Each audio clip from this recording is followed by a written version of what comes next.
Happy Vishu to all. Vishu ആയതുകൊണ്ട് ഇന്ന് നേരത്തെ എഴുന്നേറ്റു, നേരെ പോയി കണി കണ്ടു. അങ്ങനെ നമ്മുടെ വിഷു ദിനം ആരംഭിച്ചു. പിന്നെ ഏറ്റവും ഇഷ്ടമുള്ള കാര്യമാണ് കൈനീട്ടം. അങ്ങനെ ഇതാ കൈനീട്ടം വാങ്ങി, പിന്നെ നേരെ പോയി പടക്കങ്ങൾ എടുത്ത് പൊട്ടിക്കാൻ തുടങ്ങി. പിന്നെ നേരെ അമ്പലത്തിലേക്ക്, നമ്മുടെ സ്വന്തം തൂതാ ഭഗവതി ക്ഷേത്രത്തിലാണ് പോയത്. വിഷു ആയതുകൊണ്ട് തന്നെ നല്ല തിരക്കായിരുന്നു.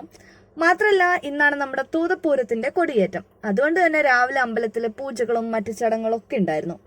ഇത് ഓട്ടംതുള്ളലാണ്. കുറച്ചു നേരം അതൊക്കെ കണ്ട് പിന്നെ നേരെ ഫോട്ടോ എടുക്കാൻ പോയി. ഈ ഒരുങ്ങിയിറങ്ങിയതിന്റെ ഉദ്ദേശം തന്നെ അതാണ്. അങ്ങനെ ഇതൊക്കെയാണ് എടുത്ത ഫോട്ടോസ്. പിന്നെ നേരെ വീട്ടിലേക്ക് വരുന്ന വഴിക്ക് ഒരു ഹോട്ടലിൽ കയറി ബ്രേക്ക്ഫാസ്റ്റ് കഴിച്ചു. അതിന്റെ വീഡിയോ എടുത്തില്ല, കാരണം നല്ല വിശപ്പുള്ളതുകൊണ്ട് വീഡിയോ എടുക്കേണ്ട കാര്യമൊക്കെ മറന്നുപോയി. പിന്നെ വീട്ടിലെത്തിയപ്പം നേരെ ചിക്കൻ കറി വെക്കാനായിട്ട് പോയി. ഞാനല്ല, അമ്മുവാണ് വെക്കുന്നത്. ഇന്നത്തെ ഫുഡ് നെയ്ച്ചോറും ചിക്കൻ കറിയാണ്. രണ്ടും ഉണ്ടാക്കിയത് അവളാണ്. ഉച്ചയായപ്പോഴേക്കും ഫുഡ് റെഡിയായി. നല്ല നെയ്ച്ചോറും ചിക്കൻ കറിയും കഴിച്ചു. പിന്നെ നേരെ പോയി ഒരു ഉറക്കമുറങ്ങി. രാത്രിയായപ്പോൾ വീണ്ടും പടക്കം പൊട്ടിക്കാൻ തുടങ്ങി. അങ്ങനെ ഇക്കൊല്ലത്തെ വിഷു ദിനം ഇവിടെ പൂർണ്ണമാകുന്നു. Once again happy Vishu.